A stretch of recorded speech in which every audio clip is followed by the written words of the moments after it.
meeting will be recorded. We do record all our meetings as a matter of policy. Stills and excerpts from the video may be used by the club in its public relations and social media outreach, so your name, at least your thumbnail image may be captured in there.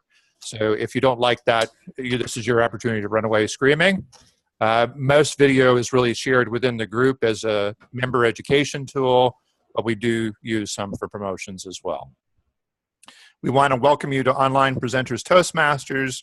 This is a club dedicated to learning skills for better webinars and online events. We want to thank RingCentral for allowing us to use the RingCentral meetings platform at no cost, which helps with our budget. They do want me to let you know that the cloud is winning in business communications and RingCentral is winning in the cloud. This is a special event tonight. We're here to decide who will be the next winner of our mini webinar contest.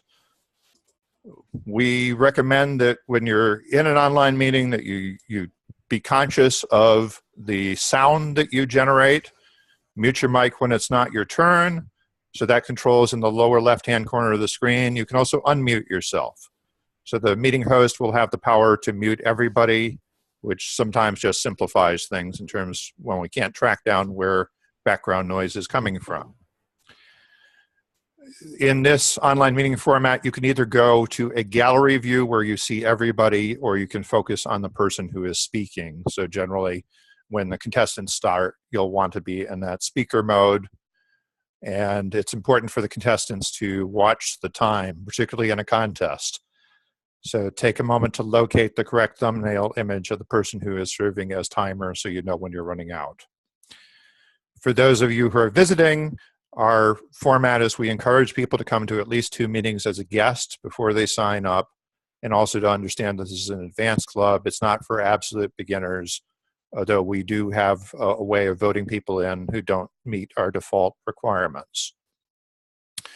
With that, it is showtime. I will, again, as I said I was going to do a moment ago, turn control of the meeting over to Jim Barber, making him all powerful, and I will silence myself for the moment.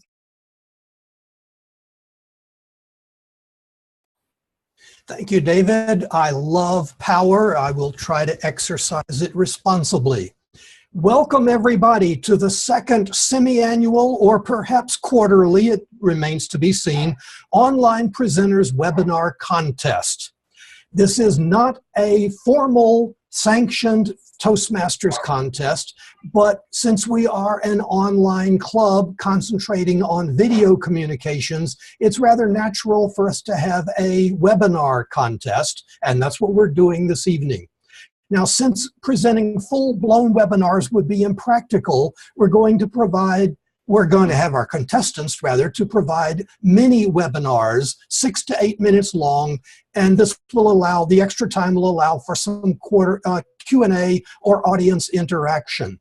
To explain the full rules of the contest, especially the differences between this and a regular contest, and a regular Toastmasters contest, we are privileged tonight to have as our chief judge our lame duck and going out of office, last time this is it, club president, David F. Carr, DTM. David, what's going on? Well, you actually covered most of the material. So the speaking area of tonight's contest will be the 4 corners of the screen. Anybody using holography or other exotic technologies may be disqualified. We are giving our contestants 6 to 8 minutes instead of the 5 to 7 minutes. So this is basically a modified version of the international speech contest format. We're giving our contestants that extra minute because we want them to build in time to actually give, to accept feedback, to watch for questions that are coming in via the chat, and to respond to them as part of that presentation. But they need to fit it with the entire thing, including the Q&A, within that 6 to 8 minutes. It is a tough challenge. Now, to assist them, though, we do have Chris Gold acting as chat monitor. So Chat Monitor is a function we have in our regular meetings to have somebody in charge of watching everything that's going past in the chat, and to maybe call that to the Toastmasters' attention, where people are saying that they're not getting any audio or something else is going horribly wrong. The Chat Monitor can bring that to people's attention, and it can also look for just helpful information that may have been shared with the chat. But in this case, the Chat Monitor specifically is assisting the speakers, because to speak and to simultaneously be watching the questions that might be coming in via chat is a very steep challenge. So it helps to have a partner, and actually Jim and Chris do this with their Geeks on Tour webinars, where they trade off so that they make a good team. So Chris gets to be everybody's teammate tonight. Let's see. Our judges are supposed to be secret. We do have one designated as a tie-breaking judge. We are experimenting with some online voting tools to help us expedite the counting of the votes. But we are also trying to be prepared for the fact that technology sometimes screws up at the worst possible moment. And so if you are unable to use the online voting tool, but you have your results, please get them to our vote counter and I via some other means. Mental telepathy, chat, email, pick up the phone and call.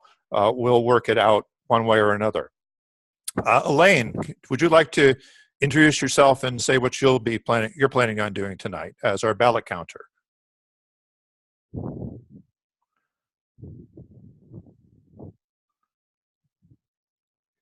Hi. I will be assisting our chief judge to monitor also this special scoring dashboard that tabulates all of our secret judges' scores for tonight's speakers. If there is any technical trouble, I will help with the manual tabulation as needed. But I am going to discourage the sending of vote tallies intuitively. So back to you, Chief Judge or Contest Master. Well, I'll hand it off and then hand it off to the Contest Master in just a second. This, particularly since we're doing this in an unorthodox way, do any of the contestants have questions?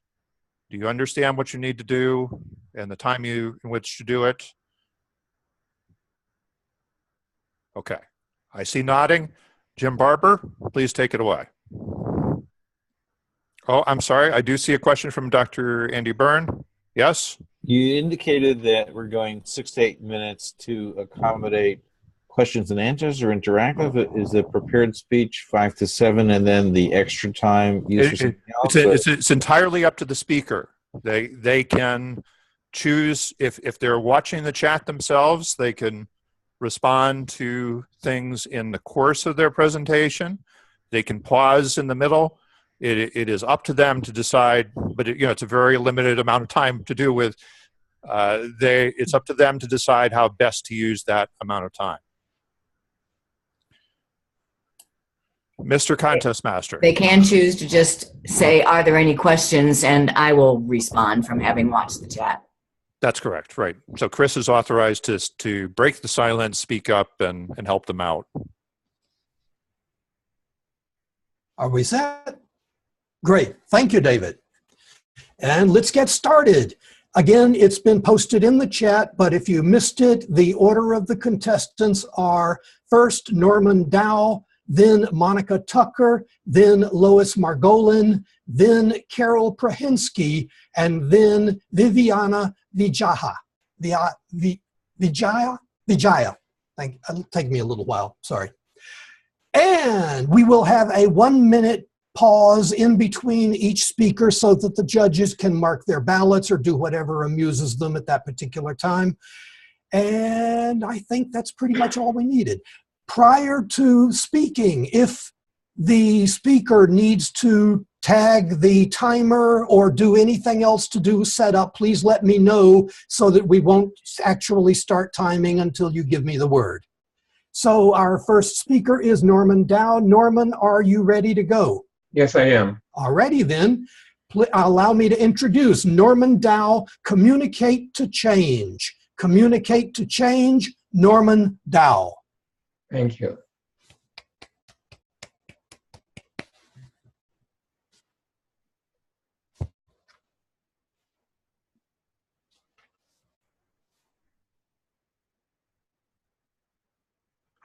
communicate to change.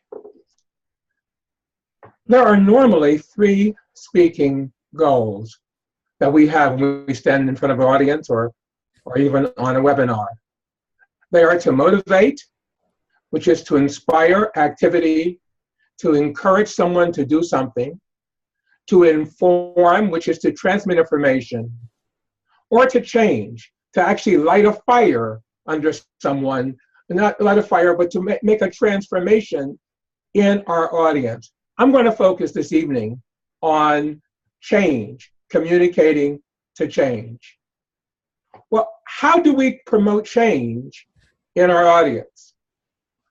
Well, we as communicators, more than speakers, are responsible for doing 3 things. We need to give our audience experiences, invoke or elicit emotional responses, and involve our audience in the communications process. Well, we're speakers.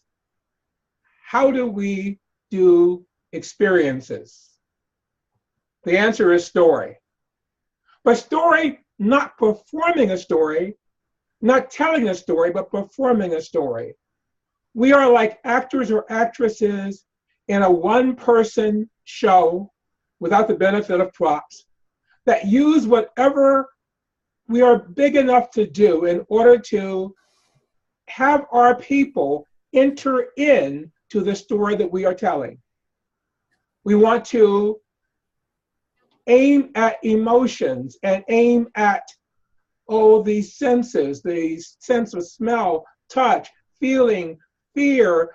We want the people to participate. As they participate in the story that we are performing, they will have an experience, and we all are changed as a result of our experiences. The other way that we can actually bring change in our audience is to elicit emotions. Some years ago at the Charleston Naval Shipyard, there was a Black guy who was delivering an EEO seminar. He was struggling hard to get through to his audience that there was a racist element in their being that they were not articulating. No matter how much he talked, he was not able to get it across. He had an idea.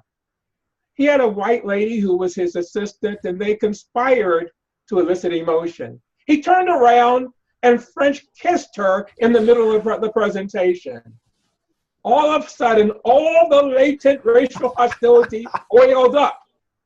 As it boiled up, and boiled up too much, the admiral kicked him off base. But he had a base as to that point, having elicited emotion to go on and to deal with the issue that he was trying to do, and that is to bring a change in his audience. The other way of bringing about change is to involve our audience in the communication process. Some years ago, Reverend Jesse Jackson went around the United States to many inner city neighborhoods speaking to teens. He was actually trying to encourage them to look past where they were, to think differently about themselves. He didn't inspire them. He didn't give them new information, but he wanted them to have a reworked self-image. One of the things he did was to actually recite a poem written by Reverend William Holmes Borders called I Am Somebody.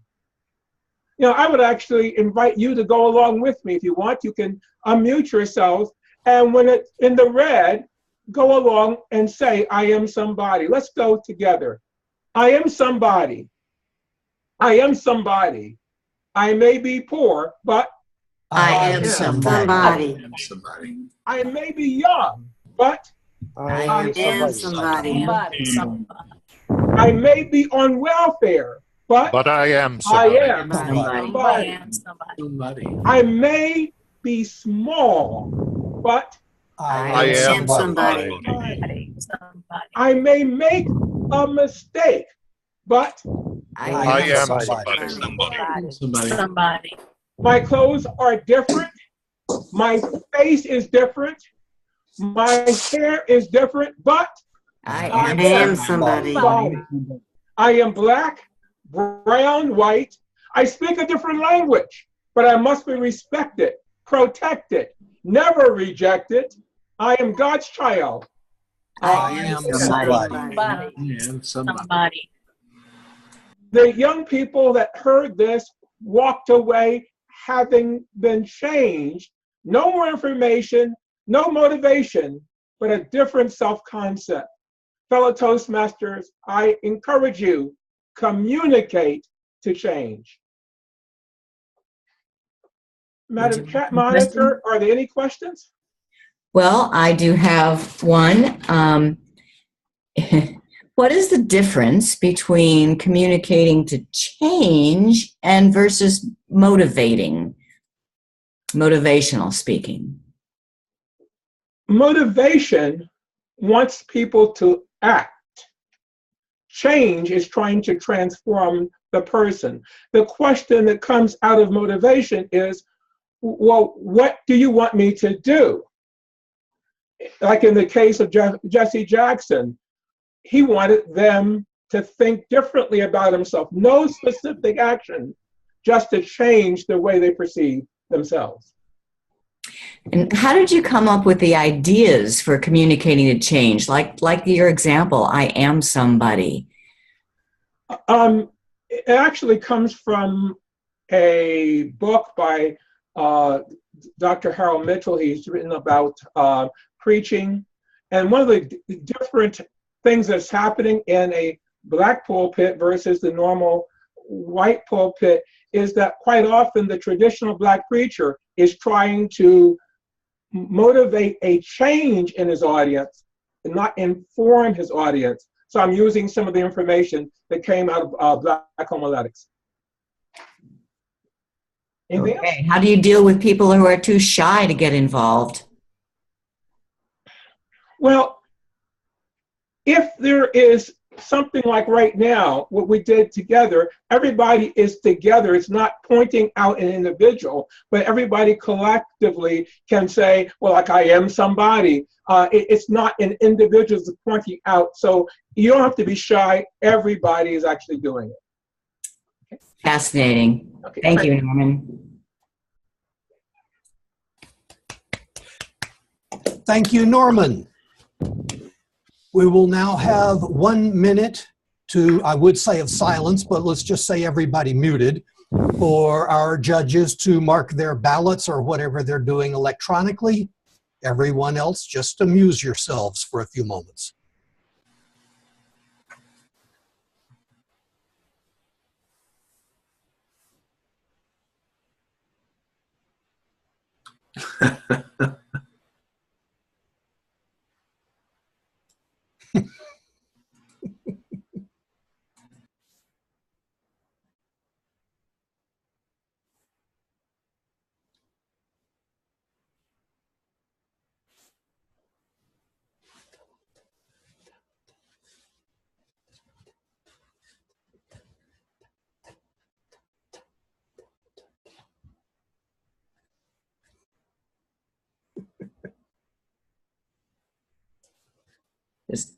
Norman, you see you have one question in the chat. Thank you, Jim. I'm sorry. Norman, did you hear that? Norman, you have a question in the chat. And now it's been a minute, so we'll proceed to our second speaker, Monica Tucker. Monica, are you ready? I need you to unmute yourself. There we go. Thank you. Are you ready? Yes, I am.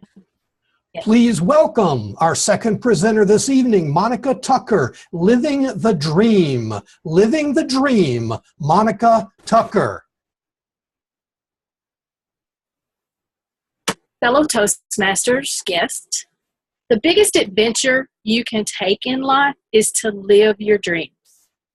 I grew up 30 miles from Huntsville, Alabama, which is known as the rocket center of the world. As a little girl, I didn't play with dolls. I didn't have a Barbie doll. I didn't do the cooking, well, except for the occasional mud pie that I would fix for my brother to eat. I was a tomboy, and I played with action figures. Now, when I was growing up, Star Trek was a very important part of my life, to go where no man or woman has gone before. As I continue to go through my growth, Star Wars and all the trilogies and the follow-ons that it has. So I've been around space my entire life. As part of this dream that I had to live my dream, I went to work at the Space and Rocket Center in Huntsville, Alabama. For 3 years, I got to share my knowledge and my love and adventure for space at that time. When the shuttles were launching, I went to see Space Shuttle number 3 launch. It was in 1982, and I will never forget the feeling, the rumble of the ground, the heat of the day, the crowds getting in, getting out. It was just unreal. But the entire event made an impact on my life. And when I shared with the people and the campers and international campers that I worked with at the Space and Rocket Center, you could tell they had the same enthusiastic look for space travel and for all the inventions that have come from it that I had. One of my favorite classes to teach was night telescopes, because no matter where you're at in the world, you're looking at different constellations, but you're looking up, and that's where everybody was looking. I even had to go purchase my own telescope so that I could have it here and actually go over all the items before I got to class, so I would make sure I would tell them the right thing. As I continued to work there, I would meet astronauts along the way. I get to meet Fred Hayes. You're going to know him as an Apollo 13 astronaut. Very interesting man, gave a phenomenal talk. I have met so many other astronauts along the way. Jan Davis actually lives in our area, and she actually works with different groups, and she's been a pleasure to work with. There's been so many, I don't want to have to name them all, but that allowed me to live another part of my dream. As I continued to go through life, I realized I could work and do my dream. I became an engineer. I became a rocket scientist. I actually work on the current Space Launch System program, SLS. I'm preparing and getting ready for the next launch so that I can go see how we're going to get to the next phase. We've gone to low Earth orbit with the International Space Station. Still there. You can catch it in the skies every once in a while. Be sure to check on nasa.gov to see when that's going to be in your area for viewing. After low Earth orbit, we're looking at going back to the moon, possibly setting up bases. Very interesting things are going on in the space community nowadays. President Trump announced another committee last week, and they're looking at places to house this at.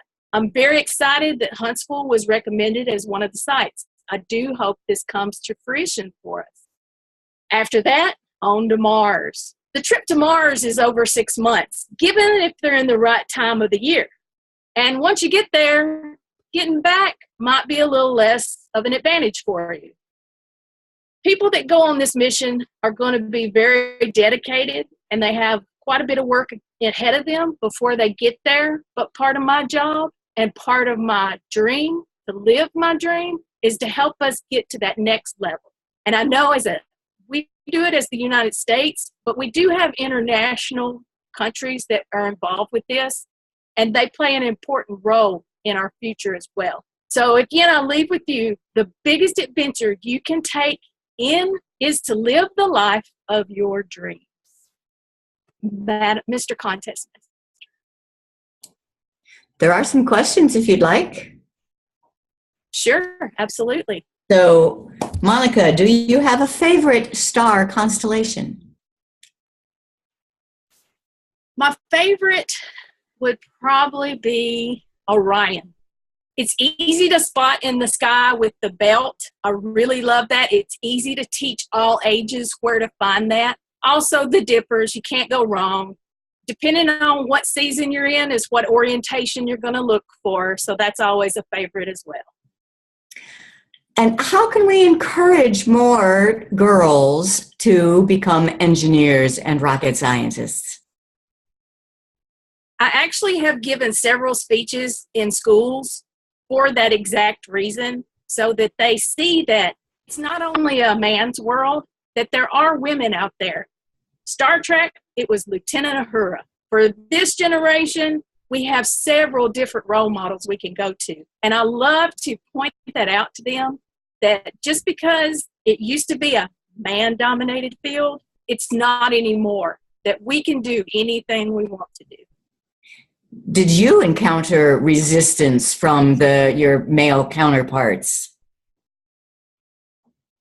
Yes, and you still will, even as you go through life. That's just normal. People don't like change. People don't like to deal with change.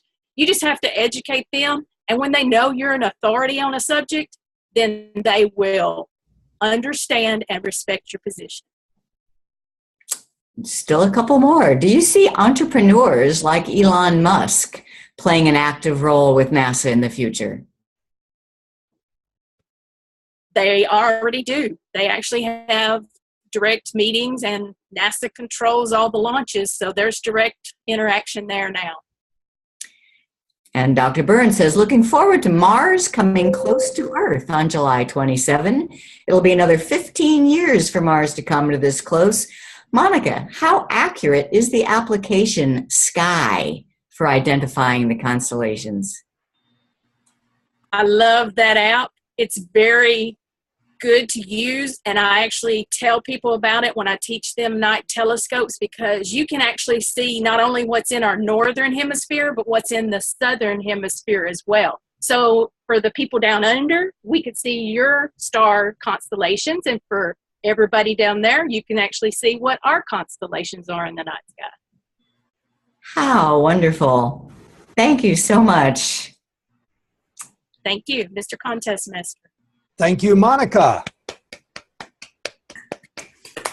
And we'll now have a 1 minute of muted time for our judges to do what they need to do.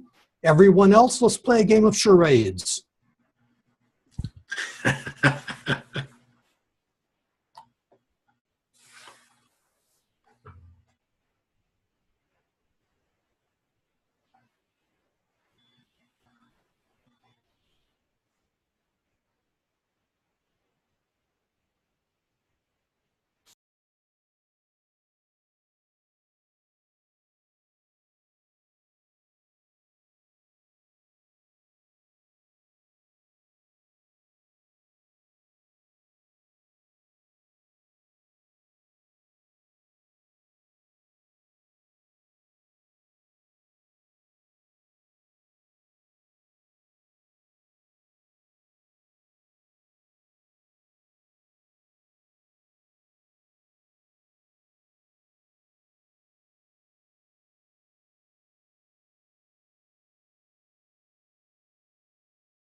Thank you, Jim. It's now time for our third presenter, Lois Margolin. Lois, are you ready? I just need to share my screen for a moment. Do what you need to do.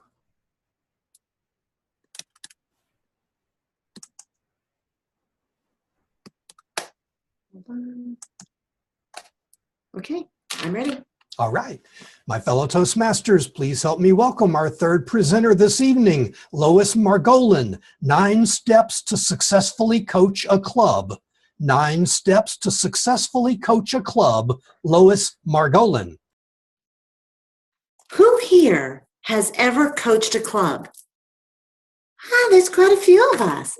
Well, I have to tell you, this is one of my favorite things to do. It is possible to explode your growth. I've been lucky to coach 2 different clubs. My first experience, I had 12 members and we rose to 20 members in 19 months. Whew, we didn't know if we were going to get there. But the second time, we went from 4 to 21 members in 6 months, and we have 3 more members signing up July 1st. What did we do?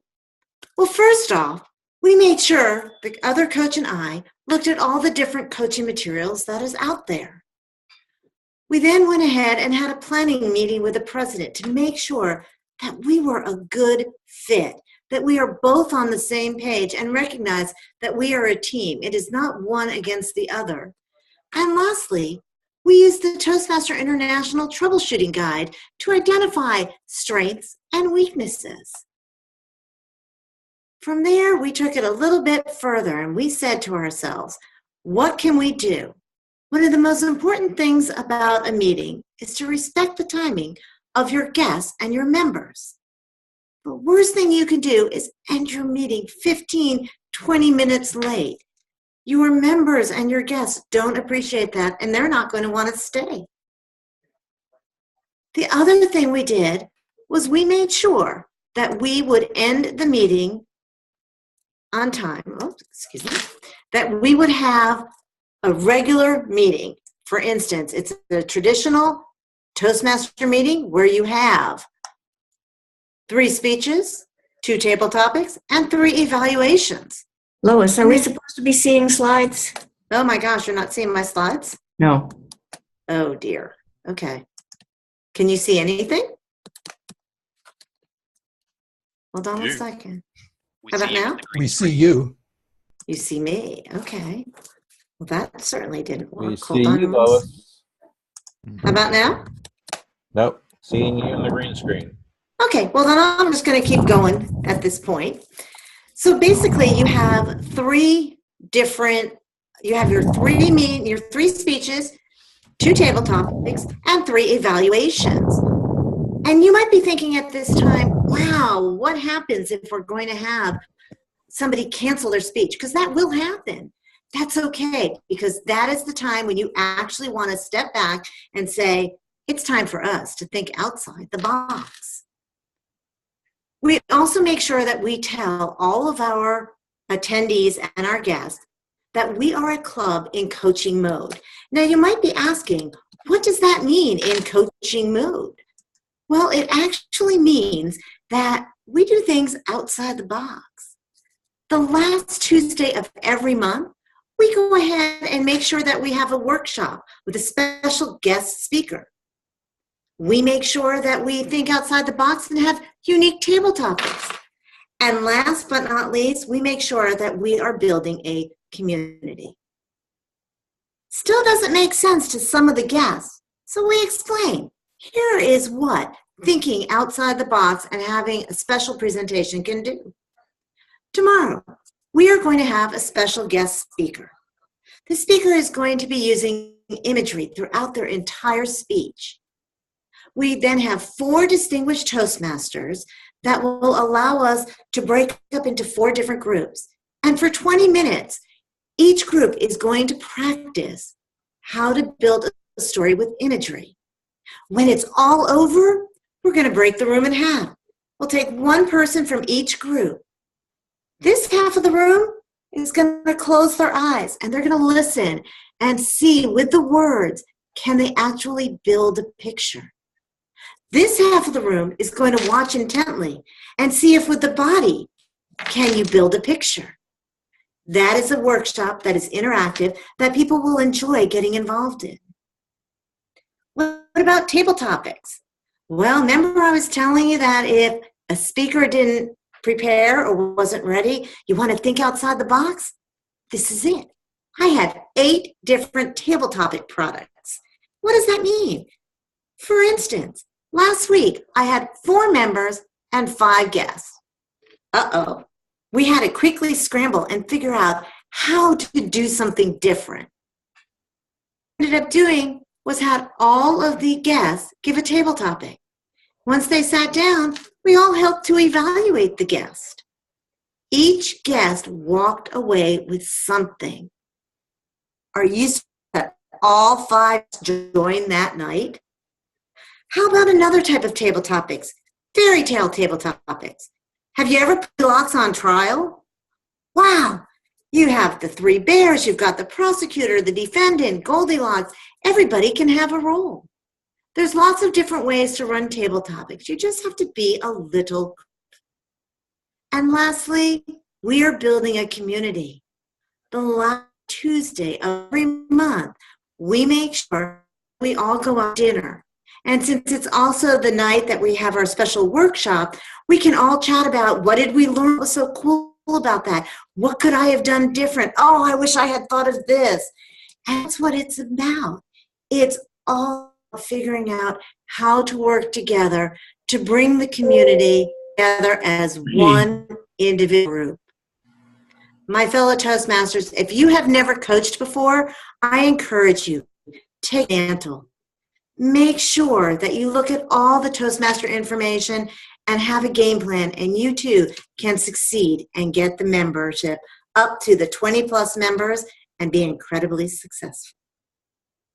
Madam Chat Monitor, do we have anything in the chat monitor? Sure. So just great example of going with the flow with technology problems there. And what sources do you have for these ideas for coaching? I mean, that's splitting the room and having one half making the other half feel something. Where do you get those ideas? Is there something that from Toastmasters? No, that's just me. I like doing something different, so I always come up with different ways to do things. And like I said, I've come up with 8 different scenarios, and I like to just pull different ones out of that. And every month we have a guest speaker, and I think about what are they bringing to the table, and I run with it. So I asked 4 Toastmasters to attend the meeting tomorrow night so we can break up into these groups and provide them the best advice possible. Can you summarize again just what are those 8 ideas? Okay. You can evaluate your guests, have a tale, a transitional theme. We have imagery, body language. You can run it like a contest. You can have back-to-back speakers where an experienced person speaks first, then an experienced, or you could have a day at the improv. Lots of different ways to run your table topics. Okay, and do you have actual sources that you use to create this coaching webinar? I do, and I would be more than happy to do the webinar at some point, but I see that I am running out of time. I'm going to go ahead and just tell you, check out Toastmasters International. They have lots of ideas. I'm Toastmaster. Thank you. Thank you, Lois. That was great. And now we'll have 1 minute for our judges to prepare their ballots. Now we get Lois's slides. Thank you, technology. Judges, please mark your ballots. Everybody else, please do something interesting. Make it look good for the video anyway, since there isn't any audio.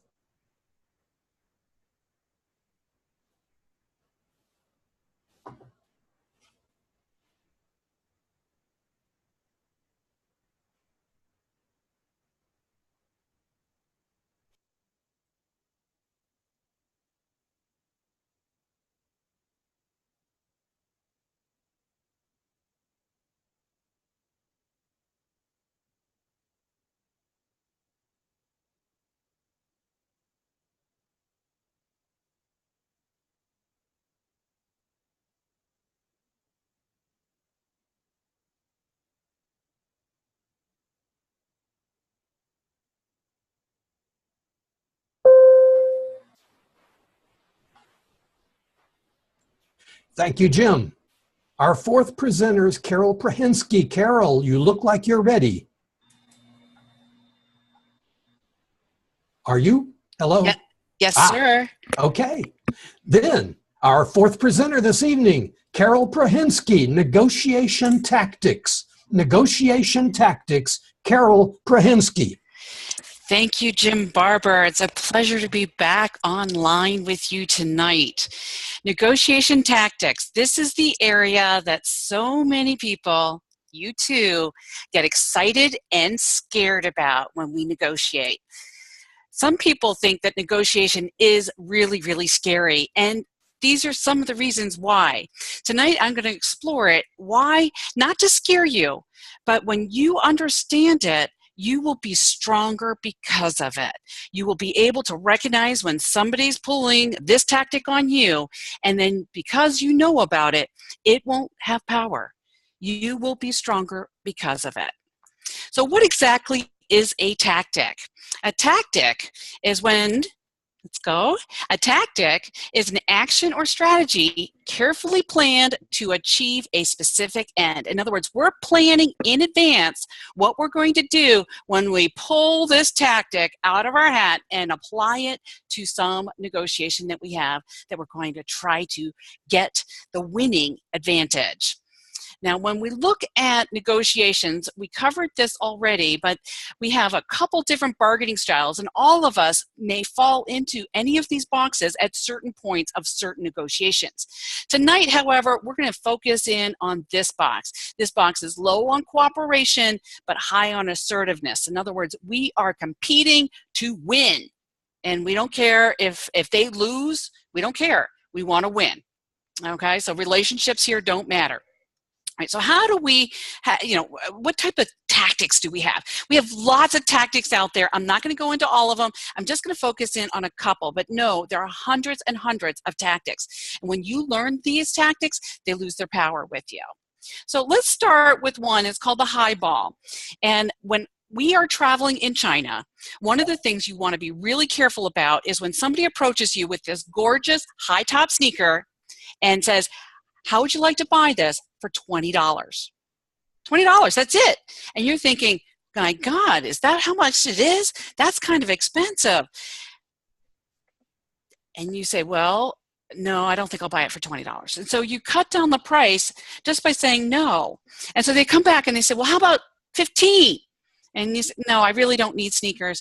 How about 10? And then they're like, wow, $10? I could buy some for my whole family for $10, and everybody gets one for Christmas. So by saying no frequently with this highball tactic, you actually get that price down. And many times it'll go down really fast. Like just now, we just dropped it down by 50%. So with a highball tactic, just say no, walk away, and they will chase after you. And I'm not just referring to the Chinese here. Anywhere. So let's go on to what's the opposite, which is the lowball tactic. And for this one, I'm referring to companies in the United States such as Comcast. They will try to sell you a cell phone service and get you locked in and then hold you hostage for months and months and months, and you have to pay what is now a high price. They bring you in to say, here's a very low price. Don't you want to sign up for us? And you say, wow, this is a really good price. But if you didn't read the fine print, or if you didn't go a little bit farther to realize that after a few months they're raising that price, you will now have a very expensive contract. Now, this next tactic requires a little bit of background explaining.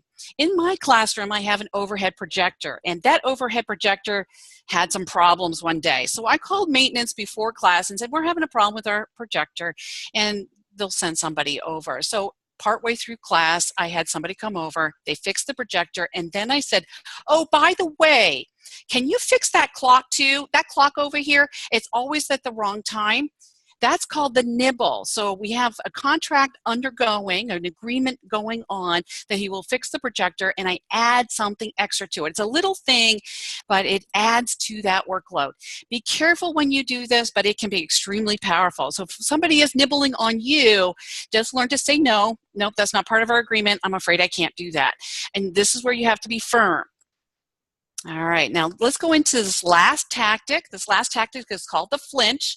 And when I was traveling in Ecuador, what did I do? I found a gorgeous pair of leather shoes, handmade, ladies. It was absolutely gorgeous. And then I went shopping for a matching belt, and I already bought the purse too. So as I'm shopping, I went into one of these stores in downtown Quito, and in the store, I found the perfect belt. And it was nice and it was thin. And I said to the lady behind the counter, how much for the belt? And she said, 50 cents. And I went, what? Did you catch that? That's called the flinch. And I didn't do it on purpose. This is where sometimes our behavior actually works out for the benefit. So what do you expect she did? She dropped the price by 50%. I was now 25 cents for that absolutely gorgeous leather belt. 25 cents, and it was leather. So the flinch works great. I recommend it when you're trying to apply for a job, or if you're the boss and somebody's trying to get a raise, just use the flinch and say, what? And it works. And the other person goes on the defense, and now they have to try to respond to that. All right. So this last tactic, all right, is called the silence. And if you're like me, you struggle to be silent. Be silent. And then the other person has to respond. So when I'm rug shopping, my husband and I have learned that when I get quiet, he needs to be quiet too. And when he's quiet, we are more powerful together. And that means the other person, the salesperson, has to start talking. But make sure your partner's in with you, because if he's not, or she is not, then you will start to have some problems, because they will start filling that silence. So that's a whole nother topic, working with somebody else when you negotiate. But for now, just be aware that silence is extremely powerful. I highly recommend it. What I'd like to do now is open it up for questions. Chris, I'd love to hear what our listeners have to say. Sure, Carol, great topic. Do you have a bargaining style that is your favorite? My bargaining style tends to be cooperative in nature, and I am also extremely assertive. So I'll tell people exactly what I'm thinking, and I'll lay it out for them. I try to get them on board with me, so I have to stop and listen, and listening is extremely important. Sounds good. How about any book recommendations? You know, thinking of getting to yes or getting past no. Do you like any of those? Absolutely. There's tons of books out there, and I'll be happy to post a slide. Actually, I have it available on my website. Let me go to my website. I see that we're almost out of time. www.prahinsky.com, and under resources, there's a list of books. So I have a list of all the negotiation books that I recommend. Love it. I think we're about out of time, so I'm going to go ahead and wrap it up, Chris. I will take a look at the chat log and see if I can answer some questions privately later. Thank you so much for your questions and time. Thank you very much, Carol. Appreciate that. We will now practice the silent form of negotiation for about 50 seconds while our judges mark our ballots.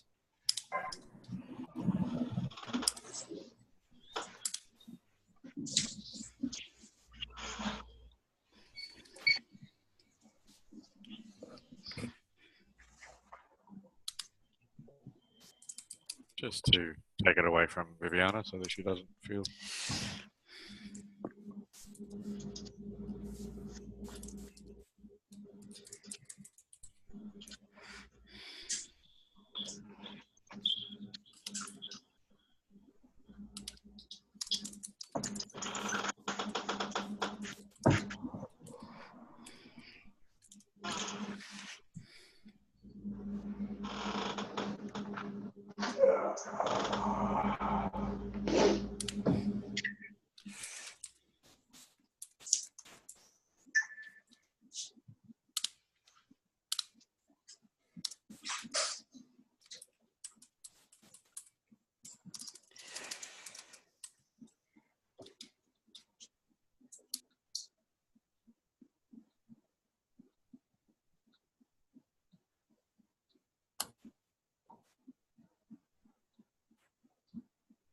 Looks like minutes up. Great. Thank you, Jimmy. And our fifth presenter is Viviana. Viviana, are you ready? Yes. Such a deal. Please help me welcome Viviana Vijaya, the flow of energy from Qigong. The flow of energy from Qigong, Viviana, Vijaya. Who wants getting more energy? As I'm getting older, I'm getting busier, and I need more energy. I regretted that I didn't exercise much after finishing school or when I work. So, besides getting energy from the food, we can get energy from exercise. Recently, I started to learn Qigong because I'm a type of a person who has a low energy level and my body is cold. That's what the Chinese physician told me. Luckily, my home faces the east, so we have plenty of sunlight in the morning. And the sunlight is good to provide us with lots of vitamin D. For you who have never heard Qigong, it is a Chinese traditional practice which combines slow body movement and breathing. Although I don't speak Chinese, I learn Qigong anyway.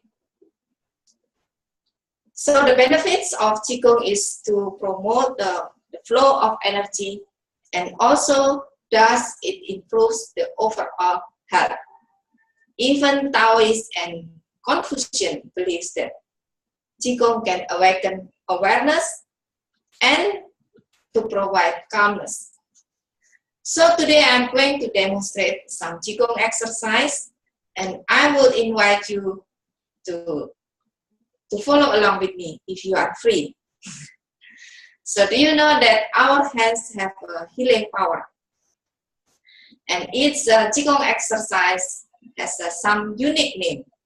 For example, the first style is, the first movement is, we call it knocking on the door of life. So our body is like the door of life. So if we knock our body, it will promote the stagnant, it will remove the stagnant energy, and it will give you good energy. So the first movement is knocking on the door of life. So you stand with the legs open and slightly bend your knee, and you can move your hands side to side, move your hips side to side, like this. So while your hands slapping your body, good. And then you can move to the middle part of your body.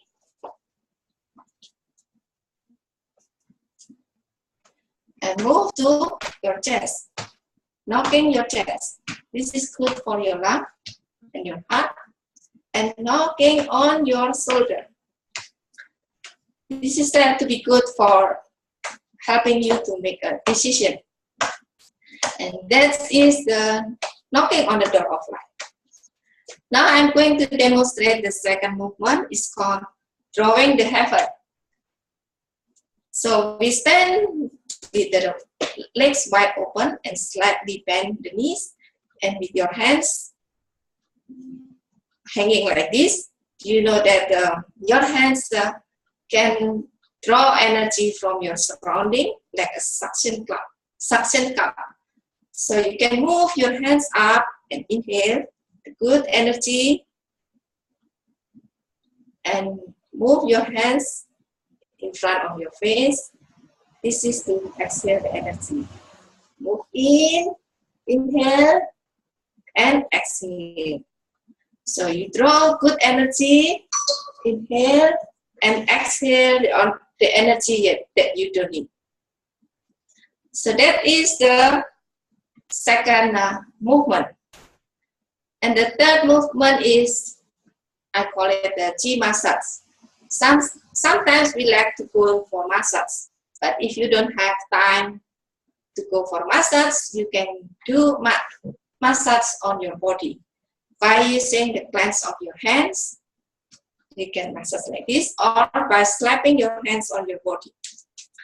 So you can use the clench of your hands and massage your body part Massage your lung and heart. Massage the internal organ of your body. So while if you are walking, sometimes you can knock your body part here. Instead of just walking like this, you can knock your body part. You can also knock at the back of at the backbone. There is a kidney here. You can knock here. And now we are using our slapping hand to awaken the chi.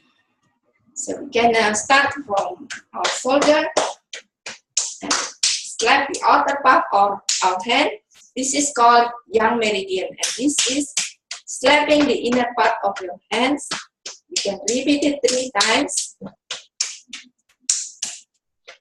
And you can slap the side of your body like this. And then you can change hand to massage outer part and the inner part of your hands. So that is your chi massage. You can even slapping your legs and feet. And to end our qigong practice, we can put our hands in front of our belly button and just move like a bamboo in the wind. Rocking your body with your legs closed and just move nicely like this. Feel the chi that you have in your body button. So I hope that you enjoy qigong exercise that I demonstrate to you, and I would encourage you to use the qigong exercise to gain energy in the morning. And this exercise is easy to do it at your home. Thank you. Viviana, is this something that you teach? No, I just learned it by myself because the Chinese physician recommended to me. Well, that was great. I don't want you to go overtime there, so. Okay. Thank you very much, Viviana. Thank you very much. We will now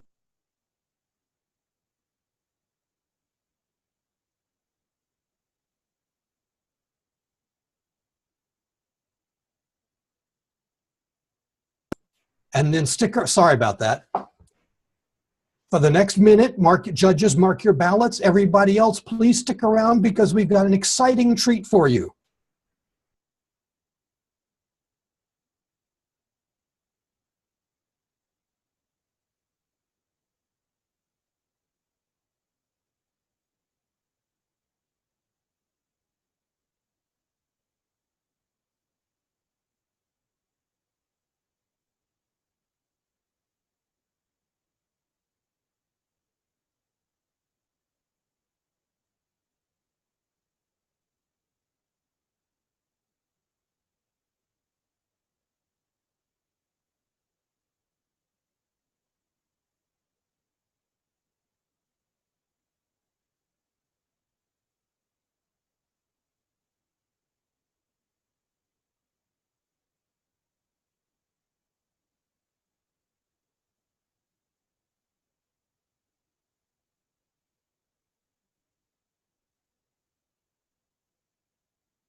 Thank you, Jim.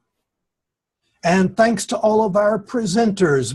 Would our judges do whatever you need to do to pass your results to our chief judge or our ballot counter, as the case may be, whichever is appropriate. While they are doing that, we need a few moments to let them do the tallying and come up with the results. Rather than stalling for time in a traditional way like the Toastmasters generally does, or doing interviews or something. We've got really something really nice. One of the drawbacks of a traditional Toastmasters contest is that the contestants don't have an opportunity to get feedback on what they did. We are privileged to have, as members of our club and also as, in a sense, celebrity judges tonight, Chris and Jim Gold of Geeks on Tour. And they're going to provide some color commentary on what they've seen tonight. This should be beneficial to all of our contestants and ourselves as well. Chris and Jim, take it away. I'm going to let Chris do most of this. I have to figure out how this timing is going to work here. So you go ahead, Chris. If you have something, I'll try and come in. Well, first off, I was just impressed with everybody for the quality of the presentations. There are a couple of things that we teach and promote for having a good presentation on screen. And number one is to clean the lens. And nobody here had an obvious dirty lens, but I'll still betcha that doesn't my screen look a little bit more clear than a lot of people's? You don't realize how many fingerprints are on that lens that's on your screen there. But everybody did pretty good there. Another thing is lighting. You all had great lighting. So often you'll have people where the only light is behind them and they look like this incognito person because they're totally in the shadows, and none of you did that. And solid backgrounds, everybody had a pretty good handle on solid backgrounds. Let me see, I do have a few other notes. So the lighting on your face, the solid background. One thing about, and that your face is taking up a fair amount of the screen. I mean, we only get to see you in these little bitty squares. It's a pain if people are way back here and very tiny.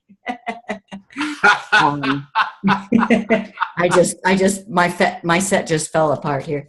And people did that pretty good. Now, very technically, you are supposed to kind of be in a third of the screen, but that's more when you are like Jim, you have something in your background that takes up the other third.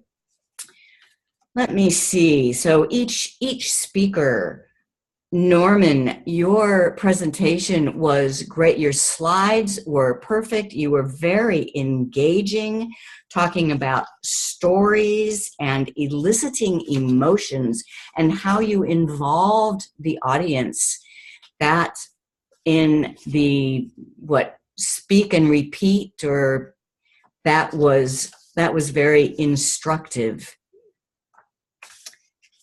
Monica, living the dream. We learned so much about you. That was great. And your timing. I don't think it's possible to give any kind of a speech in 6 to 8 minutes, especially a webinar. And you all, I believe, stayed within time. And Monica specifically, I noticed that you were short and succinct, but you really covered your information. Huntsville, we've been there, loved the rocket, would have loved to go to space camp when I was a kid.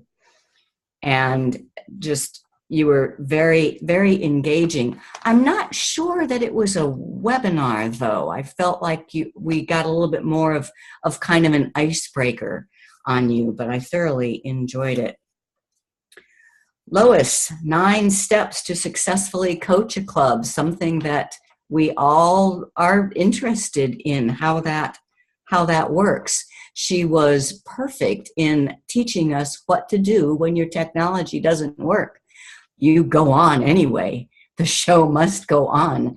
And I'm sure your slides were wonderful, but they really weren't necessary. You told us what we needed to learn, and you gave us specific examples. And Carol, negotiating tactics. Something that we all also need to learn. if negotiation is involved, I usually just step away. But you taught me some things tonight. Those were very good, and people were real cooperative in putting some questions into the chat. And does anybody, you have anything to add, Jim? No, I think that you covered it, and I think we've gone long enough. I don't know, David, are we ready? Oh, I didn't mention Viviana. She's on my last page here. Viviana was very brave in choosing to stand up rather than sitting down in front of the camera, and she did it great. I like to see that. That was cool. I learned, and that worked out very well. Yeah, they were all good. Okay, I'm told we have our winners. David, you have the results. Would you care to announce them?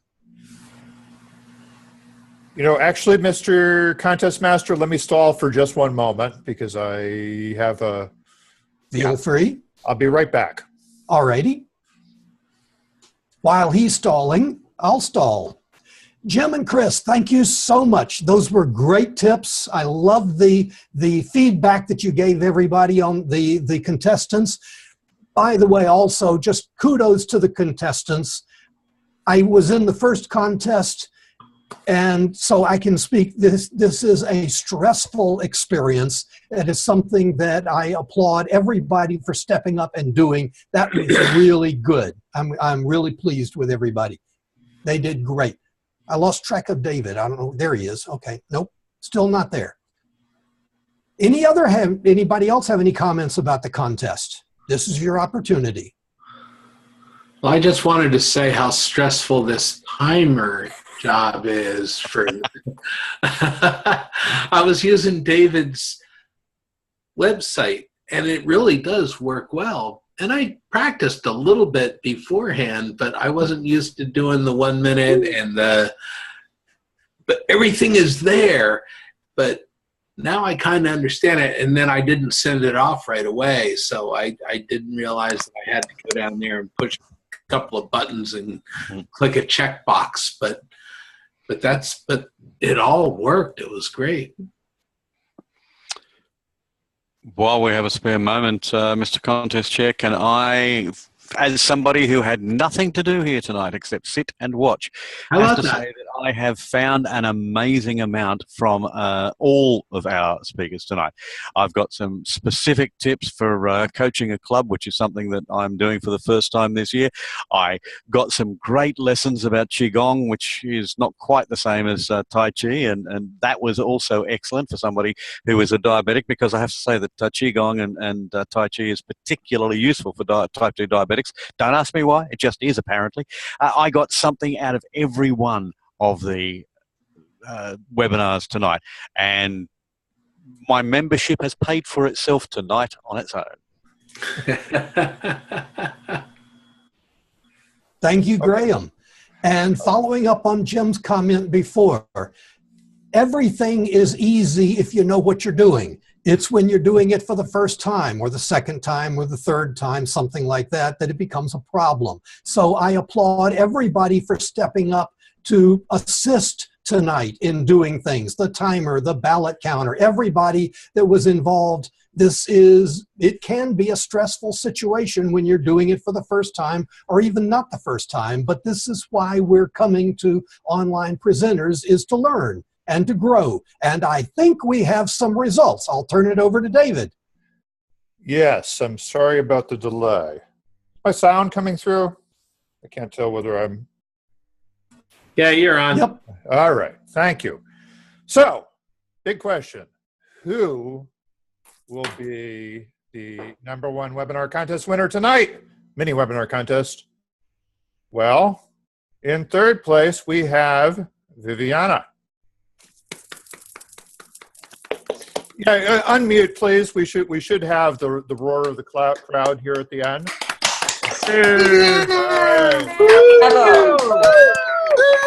Coming in second, Norman Dow.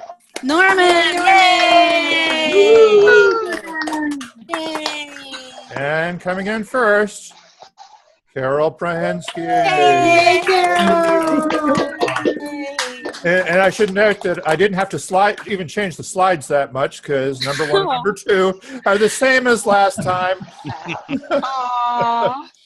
Congratulations. Aww. And in terms of general feedback, I did want to mention that a real professional moment Carol had was where she said, the questions I didn't get to, I'll follow up with you later.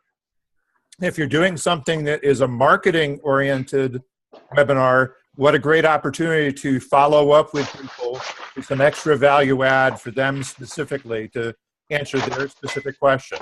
So I'm doing that with a contest that I did recently as well, with the webinar I did recently as well. So I can't speak quite straight, but we should take a minute to get some feedback from our guests. Actually, Jim, can you mute everybody? Because we do have some background noise going on right now. Done. Okay, and I've unmuted myself. We should hear, though, from a couple of guests. And actually, I might be losing track of who's a guest and who is now a member. Sonny, can you unmute yourself, that button in the lower left-hand corner? Tell us a little bit about what you saw tonight and what your observations are. Good evening again. I really enjoyed myself. I have had the opportunity to watch a couple of your replays, including your last webinar contest, and I enjoyed today. I enjoyed the engagement, kind of got a little bit uncomfortable when the technology fails. That could often happen, but that's just the nature of the beast, and you have to just keep it going, keep it moving. So again, enjoyed it, and I will be back again. Right. Well, that's a large amount of what we learn here is how not to get rattled, or not get extremely rattled. We probably still get rattled when things go wrong, but we try and be able to make a comeback. Andre? Yeah, and I would like to do this, so that's why it's so valuable to me. I love the fact that this is your focus. So online presenters, kudos to you all. Thank you very much. Andre, can we get some feedback from you? Sure. I like the scope of the presentation first, and the way the quality of the content as well that of all was presented. My question to them is that, do they intend to market the presented tonight in a longer form? There would be market for that. If I understand your question right, I mean, the idea was really supposed to be that this is sort of like a international speech contest, if you think about it, is a keynote speech. Nobody gives a 7-minute keynote speech professionally, or at least it's rare, but it is a scaled down, compressed version of the skills you need to give a keynote speech or give an inspirational speech. So think of it that way, as we're trying to compress down the essentials and give people a chance to demonstrate those skills. Good. And Salma, I'm trying to remember. You may have joined, actually, I think. Yeah, I have joined the club. Or as a relatively new member, anyways. Why don't you give us a little bit of feedback on what you saw tonight? And Sure. It was very exciting. The reason I have joined the online presentation club is because I don't feel very comfortable, or at least I think I don't feel comfortable giving presentation. And it was a great example of how to compose yourself when technology fails you. So that was wonderful. I think it was a blessing in disguise. all right. It was wonderful. I loved it. Thank you so much. All right. Excellent. Is there any further business? We're already at 20 past the hour. Any further business before we wrap up for this evening? Jim Gold? Or are you just waving goodbye, I think, actually? I'm waving goodbye. Thank you all. It was a good meeting. Right. I really enjoyed it. Thank you. All right. Thank you all for joining, including Carol's niece. Everybody, thanks very much. Bye-bye. Have a good night. Good evening, everyone. And this was really worthwhile. Love to see more of these. Bye, right, Sophia. All right. Bye-bye.